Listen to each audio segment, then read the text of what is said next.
Buenas noches, ¿cómo están? Buenas noches, profe, ¿todo bien? Buenas noches, profe. Bien. Buenas noches, profe. Buenas noches. Buenas noches.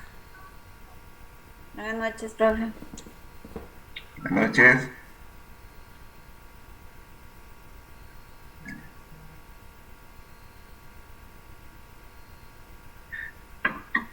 Bueno, hoy seguimos con la teoría del delito. Ya hemos quedado en la antijudicial la semana pasada. Habíamos visto, ahora tenemos más gente en la sala.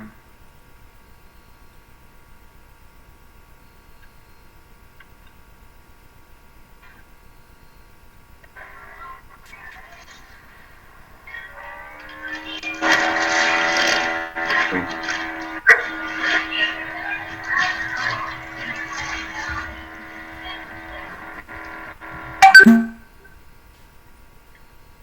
Bueno, ya habíamos visto primero que nada la tipicidad.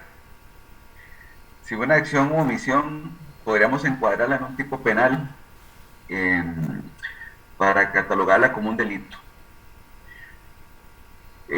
Ya habiendo realizado ese análisis, veíamos si la acción fue cometida um, con voluntad, título doloso, o sin voluntad, en forma, por falta del deber de cuidado, título culposo, o bien preterintencional, eh, que comienza con dolo y termina con culpa. Un resultado más grave del deseado. Luego de ahí pasamos a la antijuricidad, que eran las causas de justificación que podría tener una persona ante una acción u omisión de estas. Y de ahí tenemos que brincar, bueno, dentro de la antijuricidad teníamos también que se podía dar los errores, creer falsamente que era una causa de justificación, pero no la había. Eso vimos en la antijuricidad. Y hoy, sí, ¿alguien habló? No. Y para hoy vamos al tercer elemento, entonces. Ya vimos tipicidad y antijuricidad. Hoy vamos para el último elemento. ¿Qué sucede si hay alguna acción que no es, que sí es típica, es una acción típica, y es antijurídica porque no tenía causa de justificación, pero no es culpable? A eso se le llama un injusto penal. Sería un injusto penal cuando pasamos por la tipicidad y la antijuricidad, pero no es culpable. Una acción o omisión que es típica, antijurídica, pero no culpable. Estaremos hablando de un injusto penal. ¿Y por qué un injusto penal? Ya lo vamos a ver. ¿Por qué esa palabra? ¿Por qué ese término de injusto penal? Ahí está llegando Aaron. Ok. Entonces, una acción que es típica, antijurídica, pero no culpable, sería un injusto penal. Y vamos a ver la culpabilidad para analizar el por qué sería un injusto penal. Ahora, la culpabilidad sería, este es el tercer elemento de la teoría del delito, el tercero y último, es que vamos a realizar un juicio de reproche sobre la exigibilidad del comportamiento que va a tener la persona ante esta situación. ¿Cómo sería eso? Bueno, okay. Resulta que Heidi me disparó. Heidi me disparó porque le caía mal. Entonces, Heidi cometió una acción que es típica porque el dispararme encuadra en un tipo penal, ya sea lesiones con arma de fuego, ya sea tentativa de homicidio, ya sea agresión por arma, depende cómo sea la situación, pero cometió una acción que encuadra perfectamente en un tipo penal. Entonces es una acción típica y lo hizo con intención, lo hizo con dolo. Ahora, es antijurídica. Bueno, Heidi no tenía ninguna causa de justificación para dispararme, no se estaba defendiendo, yo no la estaba atacando, simplemente me disparó porque yo le caía mal. Entonces no hay ninguna causa de justificación para que Heidi me disparara. Ahí tenemos una acción típica y antijurídica. Pero vamos ahora al tercer paso. Tercera base, culpabilidad. Hagamos el juicio de reproche. Vamos a ver si podemos este, pedirle un comportamiento distinto a Heidi. ¿Cómo sería eso? Analizando directamente a Heidi la imputabilidad de ella, sus condiciones para saber si es imputable o no es imputable. ¿Cómo podría ser eso? Un ejemplo. Resulta que Heidi tiene 10 años, digamos. Heidi tiene 10 años. Entonces, si Heidi tiene 10 años y Heidi me disparó, es una acción típica, antijurídica, pero no culpable, porque ella no es una persona que puede ser culpable. ¿Por qué? Porque en Costa Rica una persona de 10 años es lo que llamamos inimputable. No puede ser juzgada penalmente. Entonces, es un injusto penal. ¿Por qué un injusto penal? Porque existió el delito, se cometió un delito, pero no puede ser punible, puesto que la persona que lo cometió es alguien que no es imputable. Entonces, el juicio de reproche que le hacemos a Heidi resulta que a ella no se le puede reprochar penalmente por su condición de una persona de 10 años. Profe, Entonces, perdón. sí, Y después digamos, ¿hasta qué edad se le puede hacerse responsable la persona, puede ser imputada? ok, muy bien. Bueno, en Costa Rica tenemos lo que llamamos la ley penal juvenil. La ley penal juvenil abarca desde los 12 años hasta antes de los 18. ¿Qué quiere decir esto? Que una persona en ese rango de edad puede ser juzgada de manera diferente, de manera especial, por ser menor de edad. Penas más leves, pero puede ser juzgada. Sin embargo, ya menor de 12 años no puede ser juzgada porque esta ley penal juvenil no cubre a los menores de 12, no los cubre.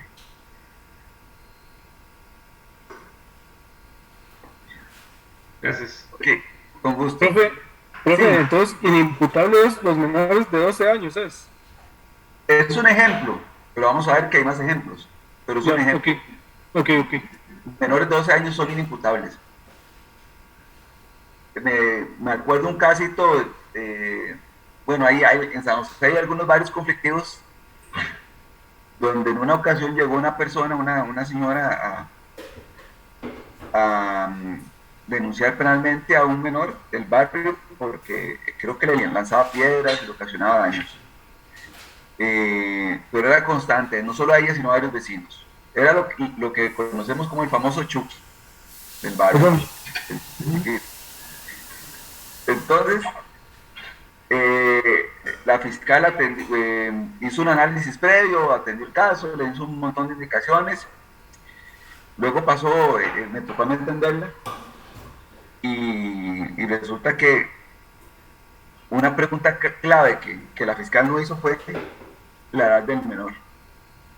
Pues la fiscal estaba ordenando varios análisis, varias diligencias que requerían desplazamiento técnico de profesionales y al final de cuentas, antes de hacer todo eso, yo le pregunto a la persona que tiene el menor que está ocasionando esos problemas y resulta que tenía 11 años.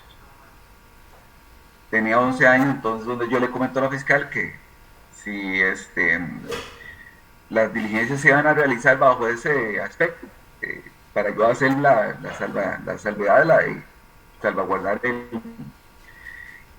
la responsabilidad por el actuar, ¿verdad? Ante una persona inimputable, y resulta que ella ni siquiera apunta la edad y no tenía idea de que tenía 11 años, entonces ahí se asustó y dijo que inmediatamente se detuviera todo, porque no se le podía perseguir a esa persona, ¿no? Pero es una acción, lo que está cometiendo, típica, antijurídica, pero no culpable, porque no reunía los requisitos, o no se le puede hacer un juicio de reproche a esta persona porque, según la ley, es inimputable, porque tenía 11 años de edad. Claro, hay un tema, por ejemplo, si una persona de esas causa daños, no se le puede perseguir penalmente, pero a nivel civil los daños ocasionados sí se le pueden cobrar al encargado, al tutor, Profe, al responsable, a los padres, los daños, eso sí se puede. una pregunta. Sí.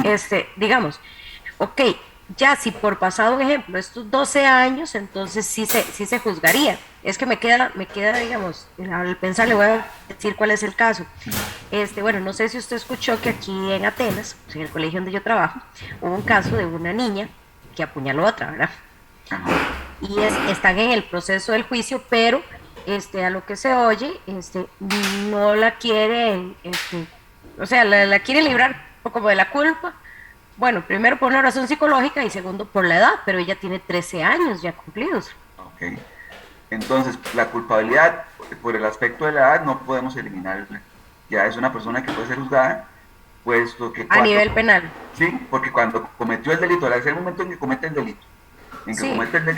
tenía más de 12 años o más, pues ya le aplica la ley penal juvenil. Ah, Es muy leve, eso sí, la ley penal juvenil es muy liviana con respecto a la ley para adultos, pero sí se le puede perseguir, por supuesto. Entonces, dentro de la culpabilidad tenemos los elementos, ya elige la culpabilidad, conocimiento de la ilicitud y una exigibilidad a esa persona que podemos realizarle de ese comportamiento. Pero vamos ahora a analizarlos. Profe, Sí, disculpe, pero también, bueno, un niño de menor de 12 años también se puede, digamos, denunciar ante el PANI, ¿verdad? ahí ya es un tema diferente, porque obviamente se supone, ¿verdad? En la teoría, cuando un caso de eso se da, debe intervenir el PANI. ¿Por qué? Porque para que este niño actúe de esta manera, lo que hizo es porque hay un trasfondo allá, ahí en la familia. Entonces el PANI debe intervenir, en la teoría, en la sana teoría debe intervenir y proteger al menor, a la persona menor de edad, para que ver qué es lo que sucede. Si el entorno familiar no es el adecuado, entonces buscar una alternativa, ya sea familiar, o no familiar inclusive, o inclusive institucional, que lamentablemente no es la mejor opción, institucionalizar al menor, pero deben buscar protegerlo primero, aunque esté en ese momento como imputado, se debe proteger porque es inimputable, como sabemos, y deben buscar la manera de protegerlo. Profe, una pregunta. Sí. ¿Esta ley penal juvenil hace cuánto fue creada? La ley penal juvenil, bueno, ya tiene muchos años, vamos a ver. No, es que, o sea, mi pregunta es, cuando no existía, ¿cómo se juzgaba a los menores de edad entonces? Bueno, yo no soy tan viejo. Ajá. Ok, vamos a ver. Ay, perdón, pero puse la que no era. Voy a ponérselas. Vamos a ver la ley, la fecha de creación. Antes había un juzgado tutelar de menores, ¿verdad? Hace muchos años. Es que antes lo que habían eran agencias fiscales,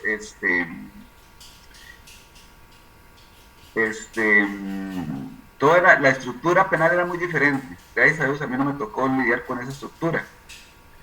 Tengo varios años, pero no tantos. Entonces, la distribución como tal no la conocía. Ok. La fecha, Andrei, es del 30 de abril del 96. Esa es. Ok. Gracias, profe. A partir del 96. Estamos hablando de que 21, 25 años. Va para 26 años.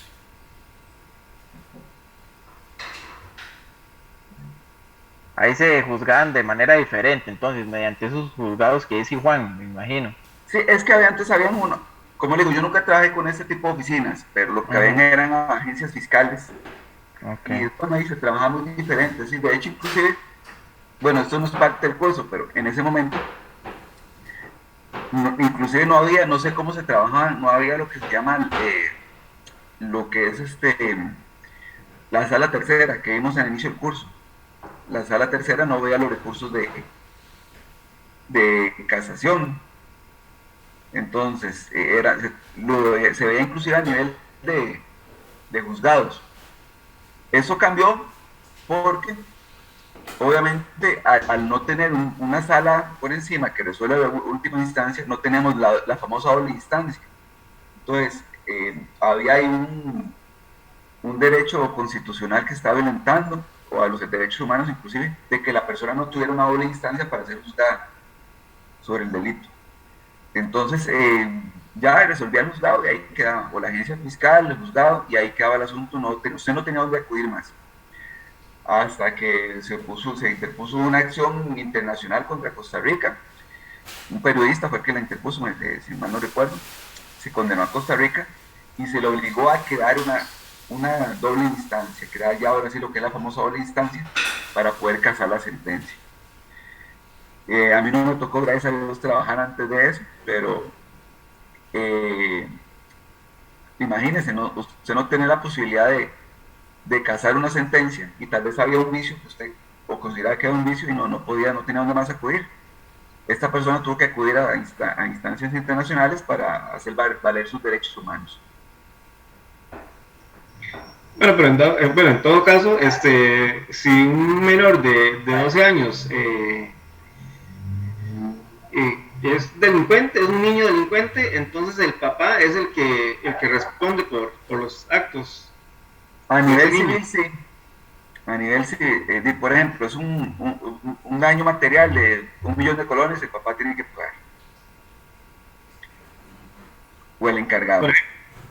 O por ejemplo, que le quiebre de una pedrada al parabrisas del carro a X persona. Exactamente. Ya. Lo que sí no se puede es trasladar la responsabilidad penal, porque la responsabilidad penal es personalísima. No es como que usted diga, bueno, yo voy a ir por mi hijo a la cárcel.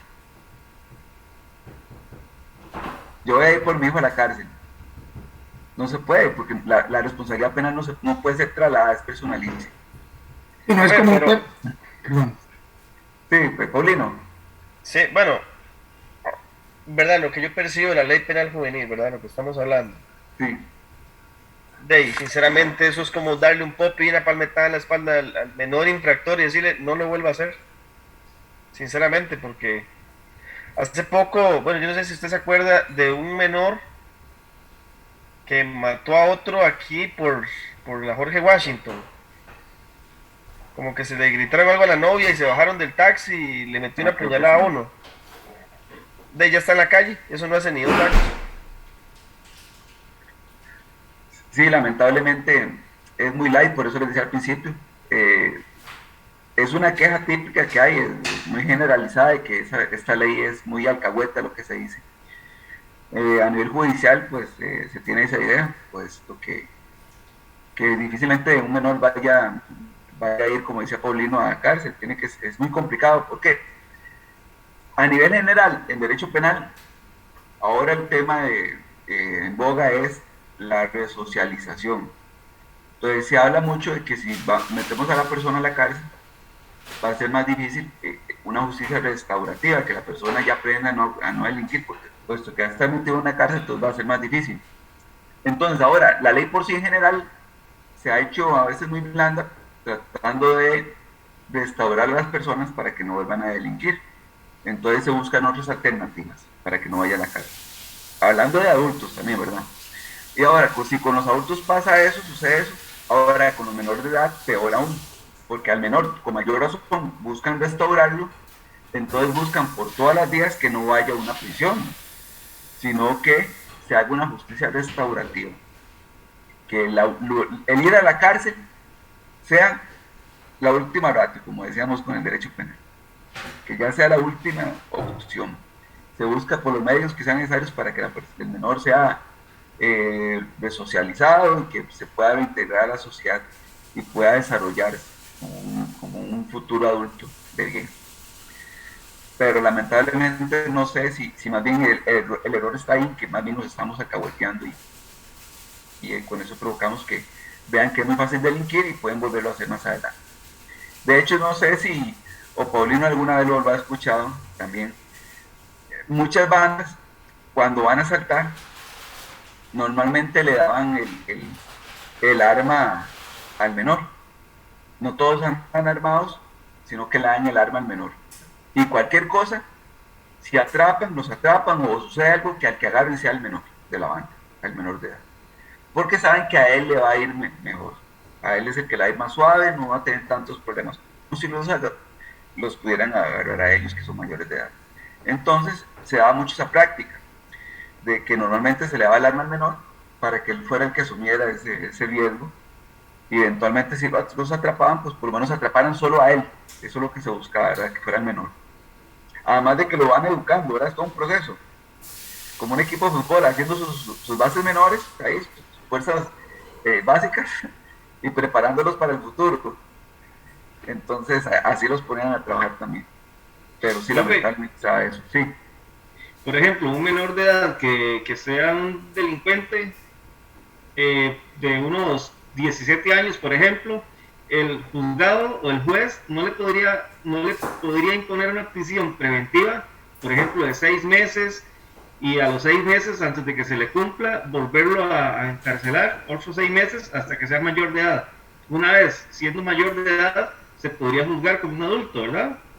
¿O no procede? Sí, pero ese es el tema de la aplicación de la ley penal. ¿Se acuerdan que la ley penal aplicamos en espacio y tiempo? Entonces, ¿cómo aplicamos la ley penal? No puede ser retroactiva. Entonces, cuando hay un hecho delictivo, tenemos que analizar el espacio, dónde ocurrió, en qué lugar ocurrió, para ver qué juzgado le compete, y el tiempo. ¿Por qué el tiempo? Esta es una de las razones de que el tiempo es importante. ¿Por qué? Porque si yo cometí el delito siendo menor de edad, aunque me atrapen a los 25, me tienen que juzgar como menor de edad, porque yo cometí el delito siendo menor de edad. Sí, ahí se estaría juzgando 2 veces, más bien. Exactamente, ¿no? Ya no podemos juzgarlo. Se puede juzgar siendo mayor, pero con la ley penal juvenil, porque cuando cometió el delito era un menor. ¿Cómo es que se llama ese principio, profe? El que no... Y retroactividad de la ley, o el de doble... Sí, el de doble... ¿Cómo es que se llama? Ajá, exacto. ¿Retroactividad de la ley, yo creo? No, el que dijo Paulino, creo. No, visible. Exacto, ese. Ese y el de retroactividad de la ley también. Pero sí, por eso es importante la aplicación del derecho penal en tiempo y espacio, porque es una ventaja para el imputado saber que se le puede juzgar como menor, no como mayor. Ok, bueno, dentro de las causas que excluyen la culpabilidad, vimos que en antijuricidad habían causas de justificación. En la culpabilidad hay causas que excluyen también la culpabilidad. Primero son los errores de prohibición, como vimos, lo vimos más anteriormente ya los errores, por eso esto no lo vamos a analizar. De todas maneras, en Penal 2 tenemos que volverlos a ver más detalladamente, pero ya vimos que era error de prohibición directo e indirecto. Que pensábamos que estaba teníamos un permiso de actuar o no lo teníamos. Básicamente esos eran los errores, que uno era vencible y el otro invencible, según lo hemos visto antes. Pero ahora pasemos al tercero, que es la inimputabilidad, que es el que estamos viendo ahorita. Bueno, ya lo analizamos también en estas diapositivas, en la anterior y ahora en esta que estamos hablando. La inimputabilidad tiene que ver con, como vimos, una persona que no es imputable. Estos dos los voy a brincar, porque como dije, ya los habíamos visto. Entonces, en la inimputabilidad, artículo 42 del Código Penal. Aquí entran los menores de 12 años, como ya lo vimos, pero también entran los enajenados mentales. Una persona que es mayor de edad, pero que tiene una discapacidad mental, ya sería una persona inimputable. No se le podemos imputar. El juicio de reproche a una persona enajenada mental no es el mismo que le podemos hacer a una persona con toda su capacidad cognitiva. No es el mismo juicio de reproche. Entonces, por eso, es una persona inimputable. Obviamente, como también lo hemos visto, existen otras alternativas para ese tipo de personas si consideramos que es un riesgo para los demás.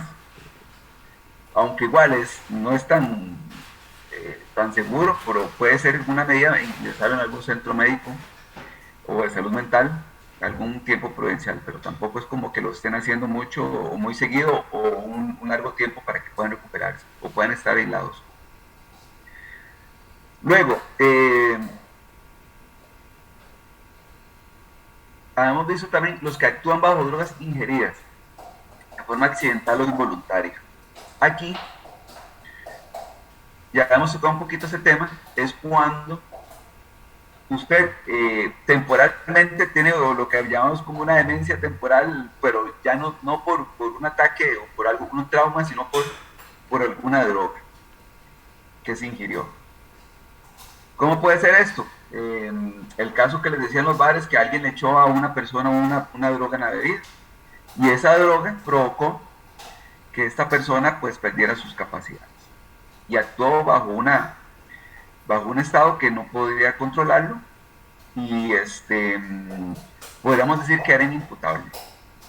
Sin embargo, eso tiene que ser en forma involuntaria o accidental, y si es accidental debemos tomar en cuenta qué tan accidental fue, de qué manera, para ver si hay una responsabilidad. Puede ser que sí exista responsabilidad, dependiendo del accidente cómo se haya dado, para que esté bajo los efectos de alguna droga. Porque usted no me va a decir que accidentalmente consumió más drogas de las que quería consumir, se le fue la mano, fue un accidente. Ahí no vamos a usar esa como excluyente de la culpabilidad. Así que ahí se podría decir, profe, perdón, que las tres esa es la más complicada, ¿verdad? Sí, esa es más complicada de mostrar. Pero ustedes lo van a ver que este tema de la culpabilidad, obviamente para los menores de 12, obviamente es muy sencillo de mostrar, simplemente con determinar la edad y ya. Pero las otras dos, de hecho las otras dos, se utilizan mucho, porque enajenados mentales pensamos a veces solamente en la persona que de verdad tiene una discapacidad mental, pero hay personas que usted los ve en un estado perfecto y aún así alegan tener una situación mental, y lo van a ver mucho. Es una tesis que se utiliza mucho, pero otra cosa es demostrarla. Entonces es uno de las cartas que usan los defensores. En penal, en la mayoría, esa es una de las cosas que más usan, que yo he visto. Digamos, como le explico, ese caso que se está viendo ahora aquí en el colegio, Muy bien, exacto. se están yendo por ahí, de que no, que la muchacha tenía problemas y que ella no era mentalmente capaz para pensar el acto, que fue un impulso. Y en muchos casos se trata de probar de que tenía problemas mentales. Exacto. Entonces ven cómo hay, primero, ven que por la de 12 años no pueden, tiene 13, bueno, no podemos, lamentablemente no podemos defenderla por ese lado. Entonces buscan por dónde entrarle. Obviamente no deja de tener razón, en parte porque una menor de esa edad que cometa esa agresión, pues hay algo malo ahí, algo está sucediendo en su mente. Hay una afectación que ha sufrido, sí. Por ejemplo, en ese caso que está poniendo Marcia, bueno, eso tienen que comprobarlo, ¿verdad? Mediante prueba pericial, un examen. ¿Qué pasa si el abogado busca un examen a nivel privado? ¿Puede hacerlo? ¿O esto le corresponde propiamente ya a la parte pública, o sea, a los tribunales como tal? Ahí está el médico forense, en este caso el psiquiatra forense, que es el que tiene que hacer el dictamen. Obviamente, pero no se puede, usted no puede se puede aportar, hacer, perdón, pues. Sí, usted puede aportar a nivel privado. Yo le dije desde el principio, bueno, no me acuerdo si lo dije a ustedes o fue al otro grupo. Hay un principio que no es de los que vimos al inicio, que es un principio de libertad probatoria.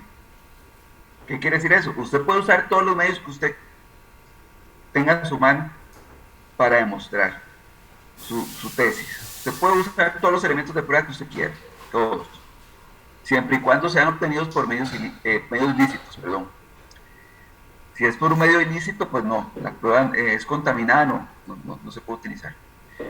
Entonces tiene libertad probatoria. Usted puede, lo que llamamos, debatir el criterio pericial, apelarlo, decir que no está de acuerdo por alguna situación, e inclusive traer uno pagado de su propio dinero privado y tratar de debatirlo un poco. Obviamente es complicado porque el juez toma muy en cuenta el criterio pericial a nivel judicial, porque a nivel forense, porque supone que tiene un principio de objetividad, y que lo que dicen ahí en ese dictamen es correcto. Entonces es complicado traérselo abajo. Sin embargo, usted puede válidamente pagar un examen privado y debatir el profesional de... Sí, esa pregunta tenía igual a la de Andrei, porque en el caso que se menciona, el papá de la niña es psiquiatra. Entonces, Sí. a nivel penal, ¿podría el papá hacer el mismo dictamen? ¿O no se puede por el lazo consanguíneo que tiene? Yo Me digo que no. parece que a nivel de la profesión de ellos, no sé cómo, me parece que hay alguna prohibición a nivel de ellos. Eso no sería ético, más Ellos, bien. ellos, Exactamente. ellos tienen prohibición, igual pasa con lo de la caja, igual cuando algún médico quiere hacer un dictamen a nivel de, por ejemplo, a un hijo así, ellos tienen prohibición, ellos no pueden hacer Exacto. eso. Entonces, bueno, lo que decía, me parece que hay una prohibición ahí a nivel profesional. Más allá de lo penal, ya existe una prohibición como tal. Sí, esa Entonces, era la duda mía. no podría aplicar ese tipo de pruebas. No, y ético, profe. Posiblemente el papá vaya a hacer un dictamen a favor del hijo, de ser objetivo. No creo que se Vea, vaya a inclinar a la otra parte. veamos la Exactamente. parte lógica, o sea, el papá puede poner todo y más, ¿verdad? Obviamente para a favor de la hija, o sea, eso no, nada que ver. Exactamente.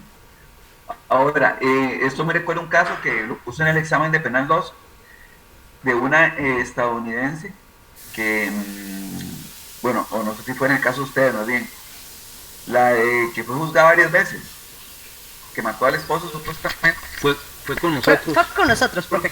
Ok, a ver, ya está enredando los exámenes.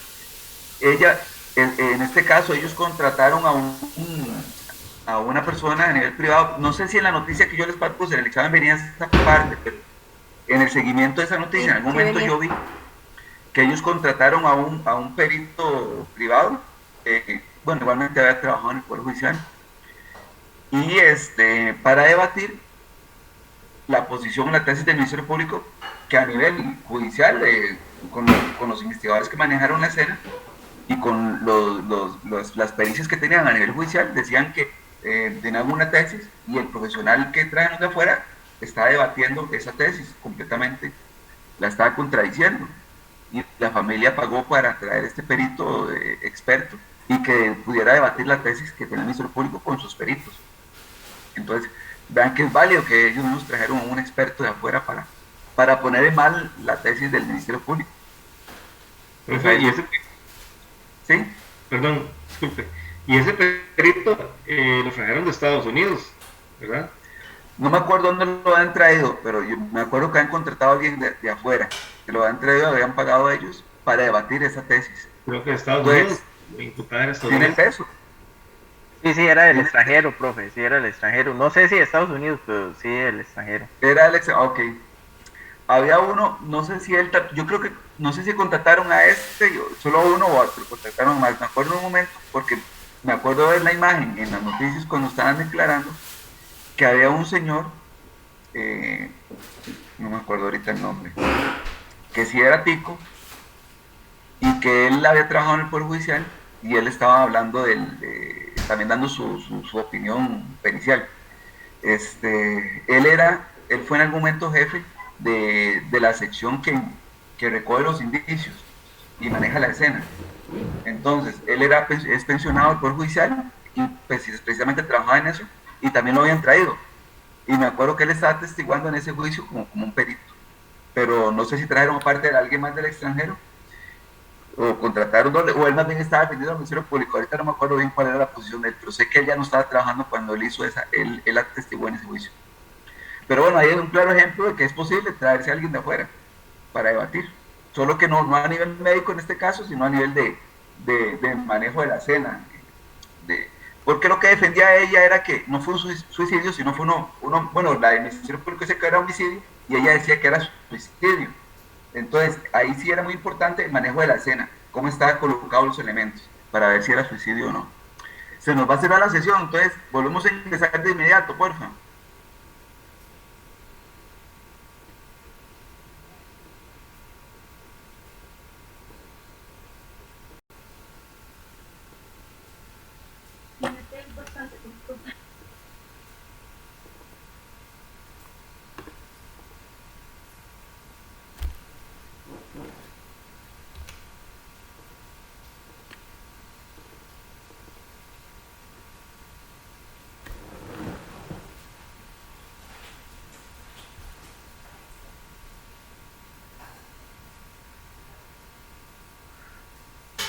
Profe, este médico que se estaba mencionando antes es por casualidad Franz Vega, ¿no? Franz Vega, no, no me suena.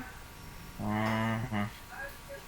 Es que yo creo que ese señor es el actual jefe de medicina forense del Poder Judicial.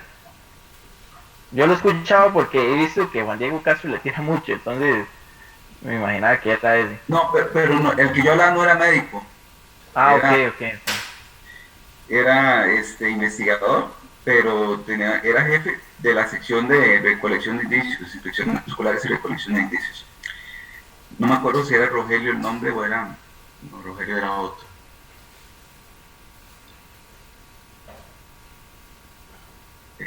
No, no me da ahorita, no me acuerdo.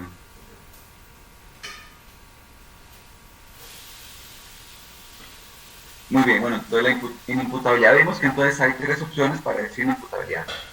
Recuerden que la última tarea, estos temas los van a ver mucho ahí en la noticia de 7 días, no sé si ya han visto el video, pero cuando lo vean van a analizar cómo los abogados manejaron el caso con esos elementos de la teoría del delito, para tratar de buscar, en el caso de la defensa, eliminar la culpabilidad, y en el caso del Ministerio Público, pues acusar a la imputada.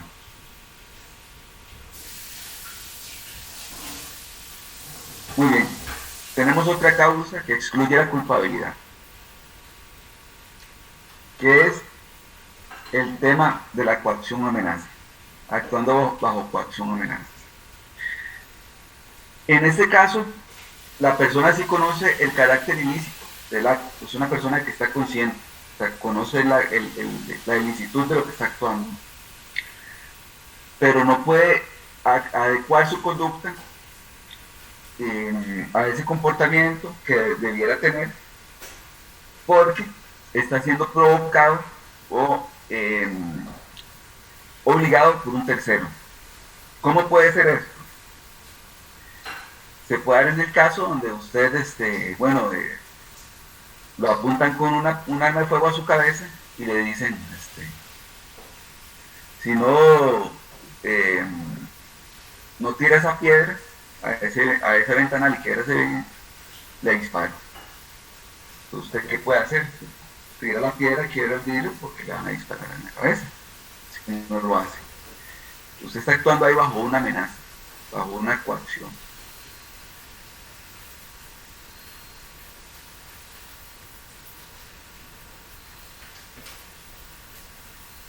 Puede ser que usted, no sé, trabaje en el... de hecho, esta fue una tesis que utilizó en su defensa el famoso gerente del banco Monteverde, Monteverde, el que se robó el dinero. Tilarán, creo, ¿no? Por ahí, Tilarán. Ah, Monteverde, sí. No, Monteverde no, Tilarán. No, Tilarán, sí. Monteverde es el atentado, pero Tilarán fue el que se robó 100 millones. Ajá. Sí, el gerente. El gerente, en una de sus tesis, lo que utilizó fue que había una banda criminal que lo estaba amenazando y lo obligó a robar el dinero. Que él por eso robó el dinero, porque esta banda lo estaba obligando, lo tenían amenazado. Entonces él buscó irse por este lado de la culpabilidad, por el artículo 38. Trató de justificar su actuar, diciendo que él no podía actuar de manera diferente, puesto que estaba siendo amenazado. Obviamente no logró demostrar esa tesis y fue condenado, pero él manejó en algún momento esa tesis, si mal no recuerdo. Entonces, es posible utilizarla, pero hay que demostrar esa amenaza o esa coacción. Mediante llamadas y... No sé, claro, hay que analizarlo, porque yo no puedo decir, digamos, es que Andrés me dijo que me iba a dejar de hablar si yo no hacía eso. Esa amenaza pues no es una amenaza sólida para poder defender mi posición a la hora de cometer un delito, jamás. Tiene que ser algo como que van a agredir a mi familia. Por ejemplo, tengo a su hija, tengo a su esposa aquí en este momento. Exactamente. Y usted no me hace una transferencia de 100 millones de colones, le mato a su esposa y a su hija. Exactamente. Pero ¿cómo prueba usted eso si es a través de, por ejemplo, un teléfono? Bueno, por ejemplo, el testimonio de su hija si está secuestrada, Se hace un rastreo de las llamadas, un listado de las llamadas para ver entrantes, de dónde lo llamaron, para verificar que efectivamente fue amenazado por esa persona, que usted alega que lo amenazó. Ahora, Bueno, ahora, ¿sí? Eso también, bueno, los investigadores podrían demostrar que eso es porque yo me puedo hablar con Andrei y decir, mira Andrei, nos vamos a robar de una plata allá, de tal banco, pero yo te voy a llamar a vos y te voy a amenazar. Y cuando el OIJ rastree las llamadas o esté grabando las llamadas de nosotros, ahí va a salir. Y yo te estaba llamando para... Después podrán demostrar que es falso, eso se puede caer. De hecho, a veces, algunos secuestros, estuvo en algún momento, me tocó ver varios que de una vez, cuando aparecía la víctima, lo primero que se hacía era entrevistar a la víctima porque estaba en condición de víctima, entonces el J podía abordarla. Y era lo primero que se hacía porque ese testimonio era importante, pues lo que ahí se podía determinar si todo fue simulado. Entonces, muchas veces se lograba demostrar que todo fue una simulación y aunque no pasaba más, lo que se hacía era tratar de arrinconar un poquito a la víctima, en ese momento porque estaba trabajando como víctima, para que diera su versión real y no pasar más el asunto, no procesarlo por un delito de simulación, de delito, valga la redundancia, sino que simplemente se retractara de la declaración de que había sido secuestrado y ahí muriera el asunto, porque lamentablemente se dieron muchos falsos secuestros. En este caso, si la defensa solicitara y tiene la tesis de que verdad el cliente había sido coercionado o así, y él solicita que se pueda rastrear las llamadas y todo eso, el ministerio o el tribunal le tiene que dar los insumos para que eso se pueda hacer, o cómo se procede en esos casos. Eso se hace más bien en la primera etapa, en la investigación, porque la persona puede ser, cuando ya se le imputen los cargos, si usted está siendo acusado de tal delito, todavía está a nivel, estamos ante el fiscal, porque el fiscal se supone, aunque usted es el fiscal, saben que el fiscal es el que acusa, el fiscal también se rige por el principio de objetividad. Entonces, el fiscal se supone que debe buscar la verdad real, no tanto como ayudar a llevar a la cárcel al imputado, no. Si el fiscal ve en algún indicio que más bien el acusado puede ser inocente, tiene que buscar esas herramientas. Y para un defensor es más difícil buscar esas herramientas. De hecho, no puede, más si es particular, no hay manera. Tiene que ser la fiscalía con el OIJ quienes recaben la evidencia. Entonces, el fiscal, cuando le ponemos el conocimiento y yo fui amenazado, el fiscal tiene que buscar esas llamadas, tiene que buscar esas pruebas también, que ya sea me exoneren o que más bien me terminen de hundir, pero tiene que buscar. ¿Y si el fiscal no quisiera? No, ¿hay alguna manera para apelar eso o que se puede hacer? Usted lo acusa. De hecho, en la audiencia preliminar, usted puede exponerlo ya ante el juez, porque el juez que va a decir en la audiencia preliminar si vamos a juicio o no, usted le puede exponer, veas que el fiscal, yo leí esos elementos y aquí en la acusación no vienen. Él no lo buscó, entonces no está siendo imparcial, está siendo objetivo. Entonces, para que el juez determine y el juez sea el que ordene, ahora sí, porque el juez también puede tenerlo ahí, mandar a traer esa evidencia. Listo, profe. ¿Ustedes saben la diferencia entre coacción y amenaza? ¿Han escuchado? Creo que la coacción hay como violencia por medio. En la coacción piden dinero, ¿no? Y en la amenaza simplemente lo amenazan. Exactamente. La coacción es, perdón, dinero no, pero sí tiene que ver un poquito con eso. O sea, piden algo a cambio, o lo presionan con algo a favor del que lo está, por decirlo así, como de cierta amenaza, ¿verdad? Sí, por eso habla si separamos la palabra coacción, porque va implícita una acción que es obligada. Entonces, como dice Paulino, tiene que ver la coacción tiene que ver con una acción que usted está ejecutando, pero porque lo están obligando. Esa es la coacción, por ejemplo. Yo le digo a Paulino, Paulino, deme, vamos a ver qué lo puedo obligar. Si usted no comete este robo, mato a su familia. Entonces es una coacción porque lo estoy obligando a hacer algo. Ahora, la amenaza es una amenaza simple, sola. Yo amenazo simplemente, te voy a matar. Te voy a matar. La amenaza por sí sola es la amenaza de lo que va a hacer, te voy a matar. Pero la coacción ya implica el obligar a hacer la acción. Una amenaza podría ser una advertencia, profe. Bueno, no como decir advertencia, sino como para asimilarlo, ok, te voy a matar. Pero te voy a matar. Diferente es, te voy a matar si no haces tal cosa te mato. Ahora, hay una tercera palabra que obviamente no entra aquí, pero para que tengan la diferencia de paso, es la extorsión. Que la extorsión a la que sea Paulino al principio tiene que ver con dinero. Ya la extorsión es donde usted le piden dinero. Si no me paga esto, va esta consecuencia.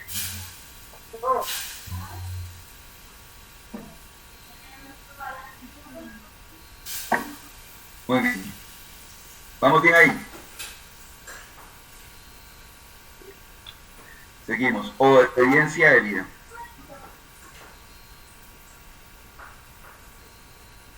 En este caso, la obediencia debida tiene que ver cuando la orden viene, cuando usted está acatando una orden. Usted está acatando una orden a la hora de cometer el delito. ¿Cómo puede suceder esto? Que usted pueda justificarse con una orden. Les hablaba también del tema a veces de los allanamientos.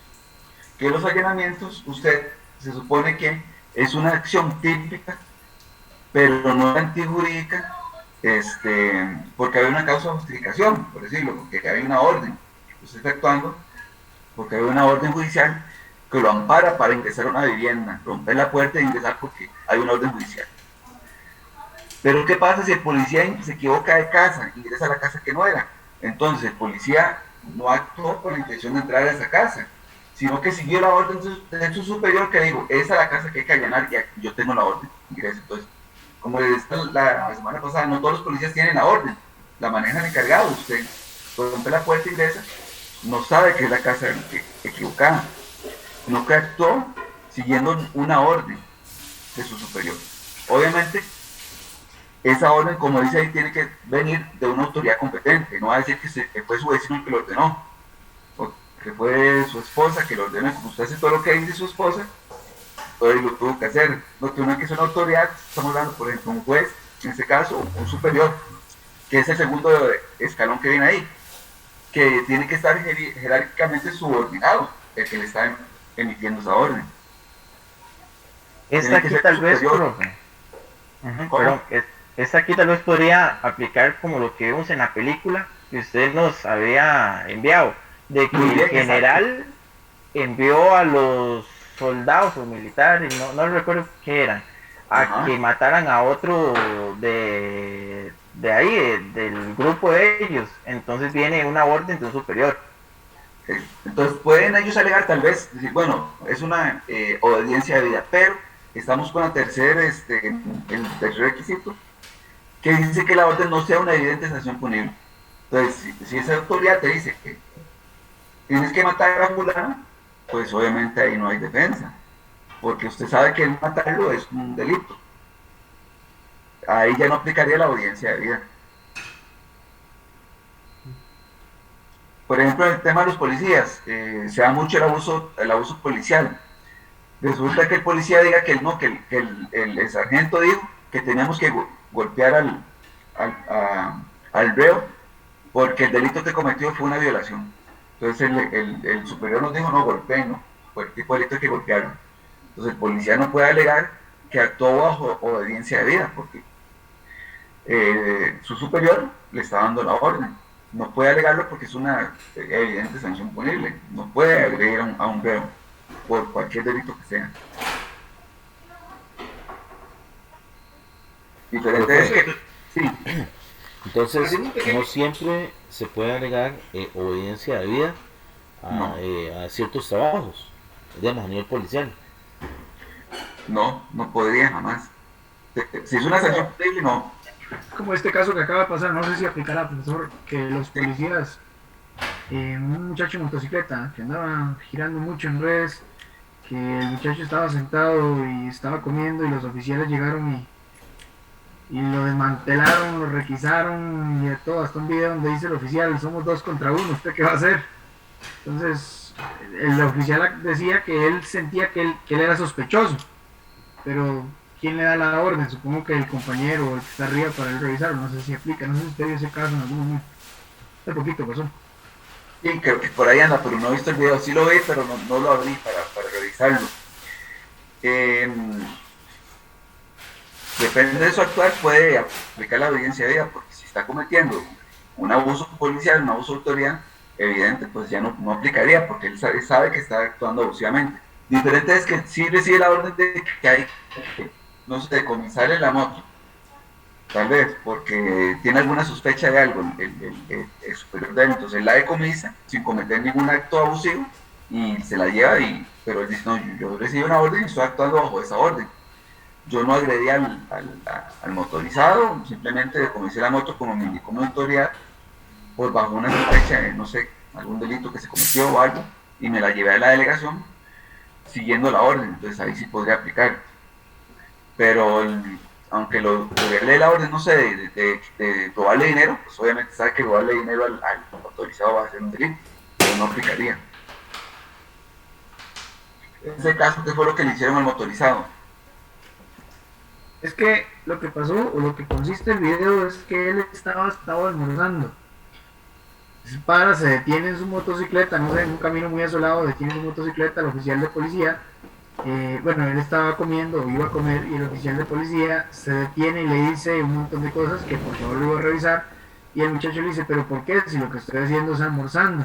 Y el oficial le dice, es que yo sospecho de usted. Y entonces el muchacho no se opone, y le abre la gaveta, y en el video se ve como el oficial saca las cosas y se las tira así, como diciendo, yo soy la autoridad y yo hago aquí lo que me da la gana. Y se las tira y se las tira y se las tira, y en una el muchacho está grabándolo y el oficial le dice en el video claramente, somos 2 contra 1, ¿usted qué va a hacer aquí?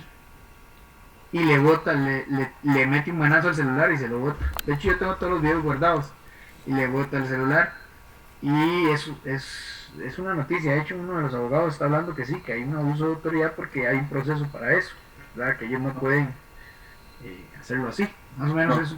bueno, primero, botarle el teléfono no se puede hacer. Segundo, es que ahora eso de la sospecha es porque ustedes saben que para hacer una requisa en un vehículo, bueno, en este caso en una moto, bueno, voy a devolverme un poquito más. Antes la policía de los retenes paraba cualquier carro que le diera la gana. Yo paro este carro porque me dio la gana, vamos a requisarlo. Eso no se puede hacer. Ahora, para que la Policía de Fuerza Pública detenga un vehículo, tiene que ser porque hay un reporte. Por ejemplo, no sé, que ocurrió un robo en una casa, y resulta que el vehículo que participó en el robo es un BMW color gris. Entonces, la policía tiene ahora sí la posibilidad de tener a todos los carros que tengan esas características de BMW color gris, porque hay un reporte policial.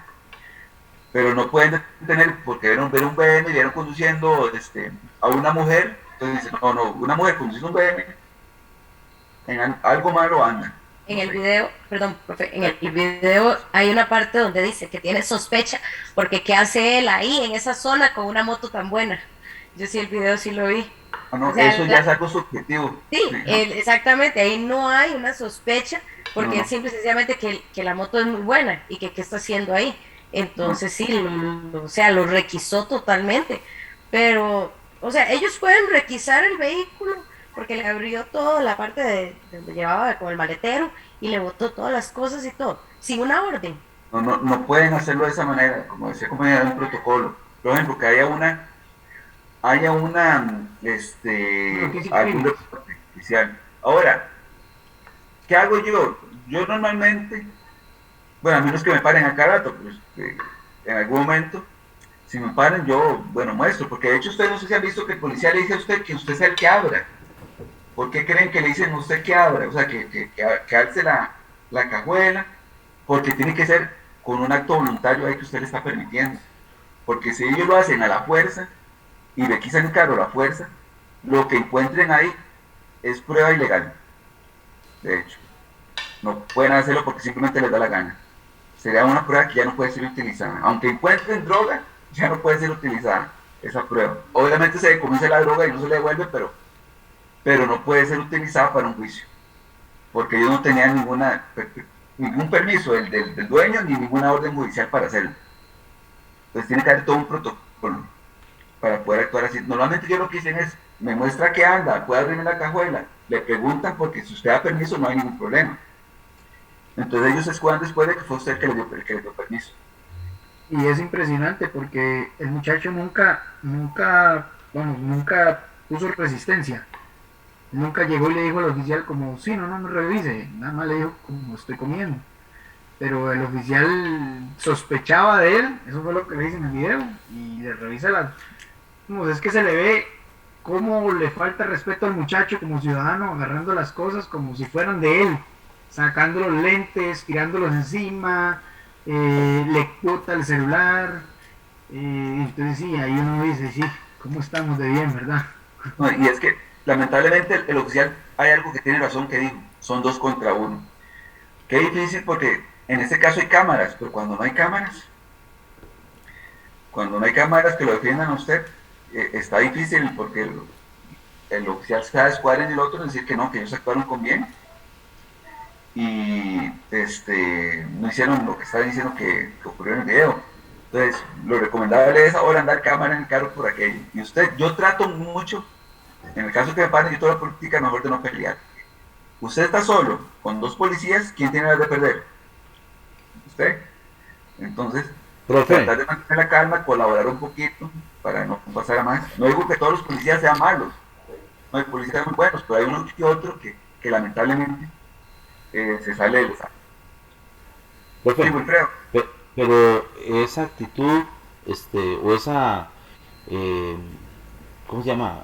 Sí, esa actitud como ciudadano que tomaría, digamos, como el ejemplo que usted pone, es buena, está bien, es razonable, pero no es buena en el sentido de que se está creando una cultura de que el policía actúa equivocadamente creyendo que él está bien, pero vive engañado, el que lo hace, porque como usted dice, hay muchos buenos, pero también el problema es que hay personas que, por buenas personas que son, no reclaman, y entonces muchos viven engañados de su actuar. Sí, es cierto también, lamentablemente. Y no solo viven engañados, sino que saben lo que están haciendo y aún así, pues, lo hacen. En San José hay una práctica que se detectó con los policías, con algunos policías, pero no con todos, que en las quincenas sabían que por San José pasaba mucho nicaragüense que venía a trabajar de no sé, obras de construcción o de lugares donde pagan en efectivo, donde les pagan por semana en efectivo. Entonces ellos ya los tenían medidos, saber que pasaban por San José con dinero en efectivo los días de quincena o los viernes o sábados, finales de semana, y los detenían, simplemente los detenían, les decían, vamos a requisarlo, sin ninguna razón, los requisaban y les terminaban robando el dinero, que se habían ganado limpiamente, ¿verdad? Con mucho trabajo, esfuerzo, y les robaban el dinero. O sea, aprovechaban que muchos de ellos también venían viernes, sábado, venían de recibir su salario en efectivo y también pasaban a San José a tomarse algo en un bar y aprovechaban cuando salía un poquito de tragos, los abordaban y ahí los bolseaban. Lamentablemente, y yo tengo el conocimiento de varios oficiales que hacían esa práctica, tenían esa práctica y hacían su bono extra con esa práctica, lamentablemente. También me recuerdo mucho de un caso donde los oficiales saben, digamos, de tener un vehículo lujoso a altas horas de la noche, cuando no había pandemia, eso sí, ¿verdad? Que era cuando yo estaba todavía en el UJ. Detenían esos vehículos a altas horas de la noche que eran lujosos y ellos sabían que había algo extraño, algo sospechoso. es cierto, pueden tener la malicia que hay algo sospechoso ahí, pero no solo con eso se puede actuar como lo hacen. Pero ellos sabían que un vehículo en esas condiciones posiblemente o andaba mucho efectivo o andaba alguna droga. Entonces, ¿qué hacían? Amedrentaban al conductor. Me acuerdo de un caso donde le decían, yo sé lo que usted tiene ahí. No querían dejarlo revisar, o sea, no quiero que revise mi carro. Tenía que dar permiso, pero aún así decía que no. Al final, los policías logran convencerlo a abrir el carro, lo revisan completamente y le dicen al conductor, ya sé lo que tiene ahí, mejor arreglemos, porque si yo llamo al fiscal, que es lo que usted quiere, dice, usted va para la cárcel, ¿verdad? Se lo van a hallar por flagrancia. Mejor arreglemos. Entonces, ¿qué era? Que la persona sí andaba droga, tal vez ni siquiera andaba tanta droga como para que se lo puedan llevar, pero ya amedrentado, lo que optaba era por darles dinero a los policías. Entonces les pagaba a los policías para que lo dejaran ir. Entonces, y eso es un caso real, ¿verdad? No es que esté especulando, inventando, es un caso real. Y que sucedió. Sí, hace poquito me pasó una cosa que yo dije, wow, ahora sí estamos re mal aquí. Y fue que estábamos trabajando, ¿verdad? En una parte ahí en la avenida 10. De hecho, lo comenté en privado, una vez un oficial de tránsito pasó, tomó un cono, nos regañó porque estábamos trabajando, ¿verdad?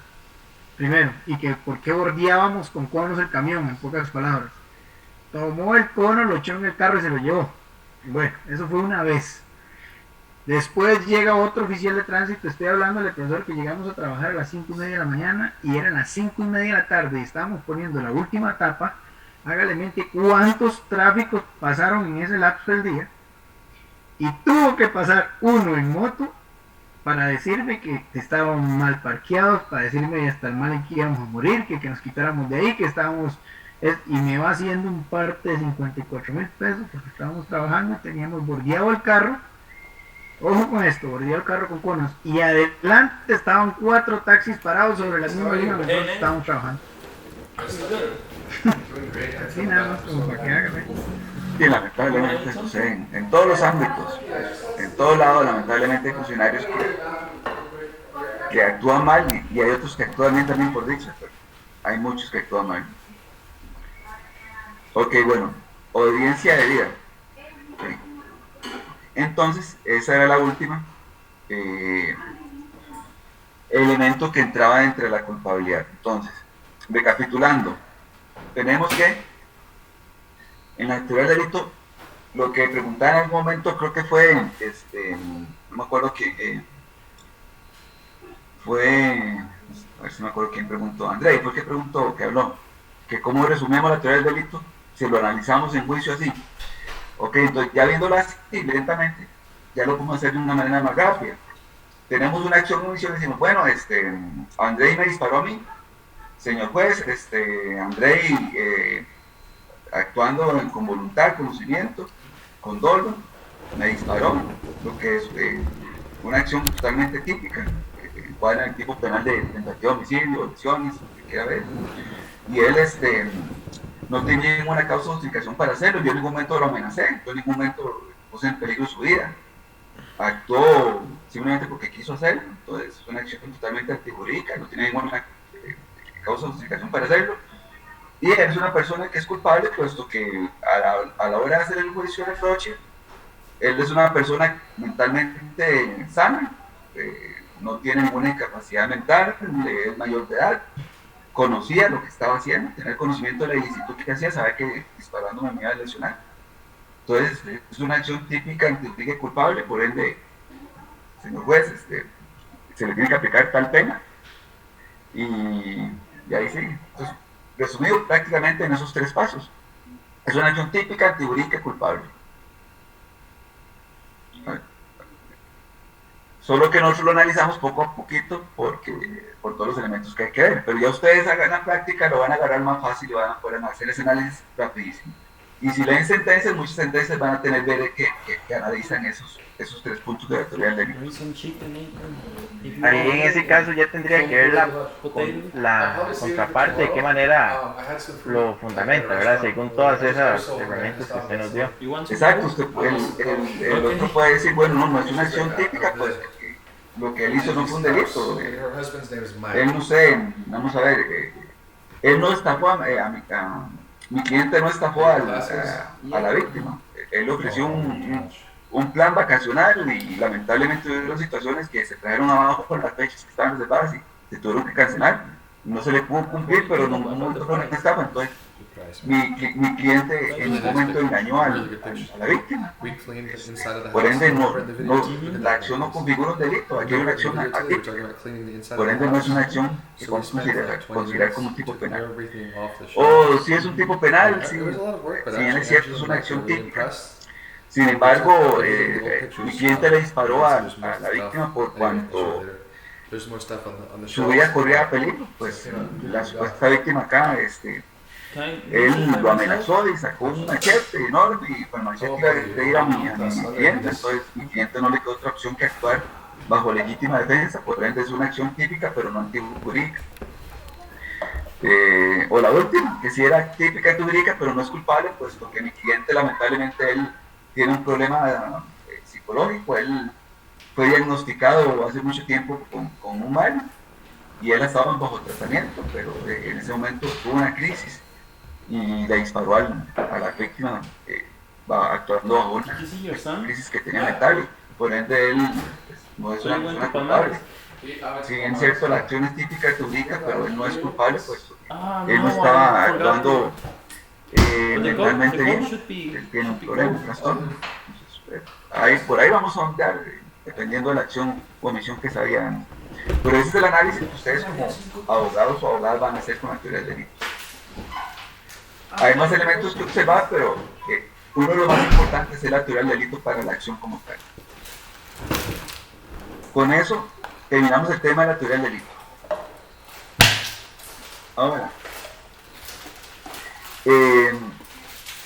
solo nos queda un tema, nada más. Un tema pequeño después de eso.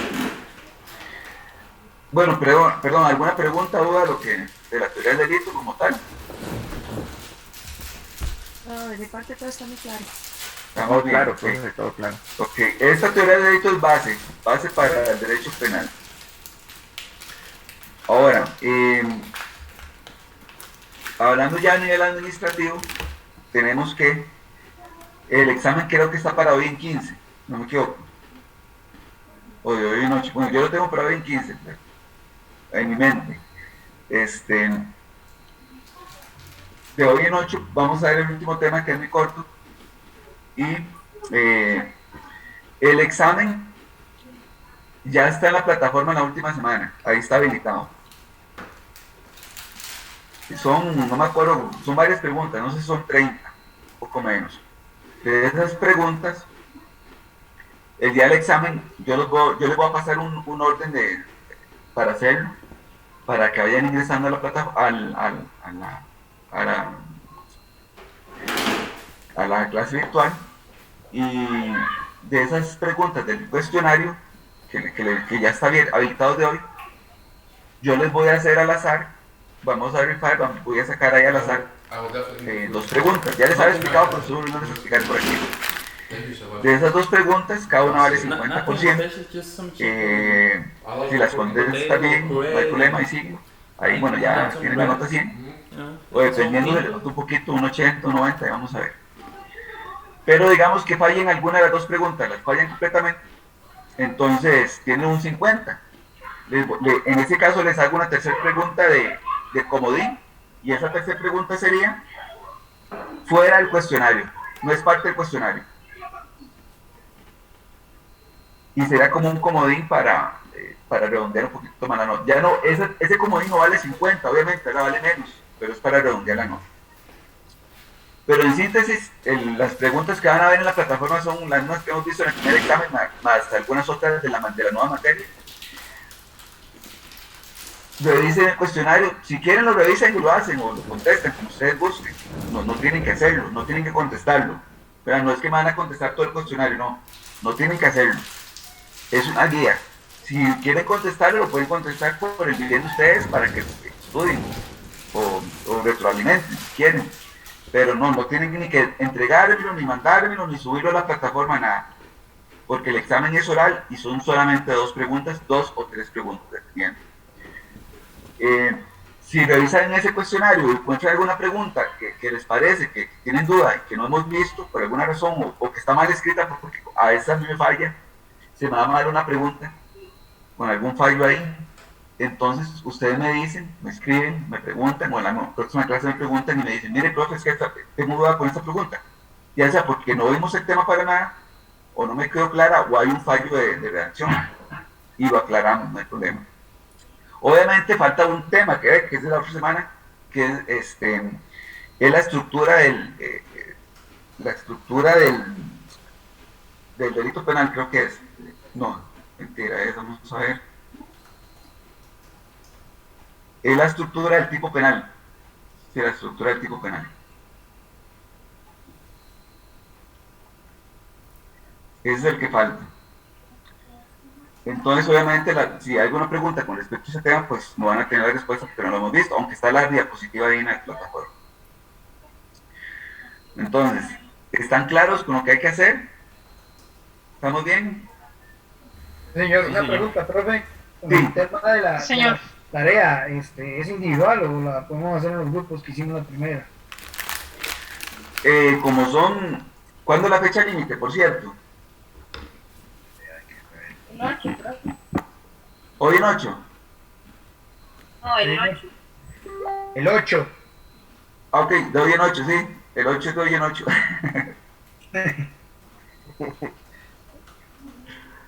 O una u otra. El 8 o de hoy en 8. Ok, entonces, a mí me queda más fácil en parejas que lo hagan. Profe, la tarea está habilitada en la plataforma. Sí. Ok. Gracias, profe. Está en la plataforma y ahí está el video. Ustedes lo revisan, son como 30 minutos y hacen el análisis con base a la teoría del delito. Ustedes van a ver los elementos. Ese trabajo, ustedes van a analizar igual, mira, la imputada era una persona que actuó, tenía una acción típica antijurídica pero no culpable, o atípica antijurídica culpable, por tales razones. Es usar la teoría del delito, analizar la teoría del delito. Ver la tesis de la teoría del delito con base a ese actuar de esa persona, o el caso como tal. Profe, Sí. pero ahí yo podría analizarlo desde el punto de vista y que sí se cumplan los 3 elementos o desde el punto de vista que no se cumpla. También puedo analizarlo así. Como usted lo encuentre, porque ahí Ok. va a defender su posición, porque puede ser que ustedes defiendan que no se cumplen, Ok, ok. puede defender que sí se cumplen. Depende de la posición que ustedes aborden. Profe, entonces para quedar claros, la tarea en pareja, ¿verdad? Ajá, Ok, el examen es 2 preguntas del formulario que usted va a dejar, cualquiera 2, entonces mejor hacer Cualquiera. todo para estar listo. exacto, cualquiera. Listo, no. Y una tercera que sería el comodín si fallamos una, Exacto, para salvar un poquito más eventualmente. para maquillar Toda la materia. toda la materia, muy bien. Ok, ahora sí, estamos claros. Entonces, profe, para el 8 quedaría entonces entregar la tarea, ¿verdad? Exacto, para quedar claros. Y el 15 sería el el examen. examen, exactamente, así es. Ok, perfecto. Bueno. Gracias, profesor. Ya casi se nos cierra la sesión, entonces si no hay ninguna pregunta, quedamos hasta acá. Está bien, Nos profe. vemos de Gracias. Listo, profe, muchas gracias. Buenas noches, profe. Buenas noches. Chao, buenas noches. Gracias, profe. Buenas noches.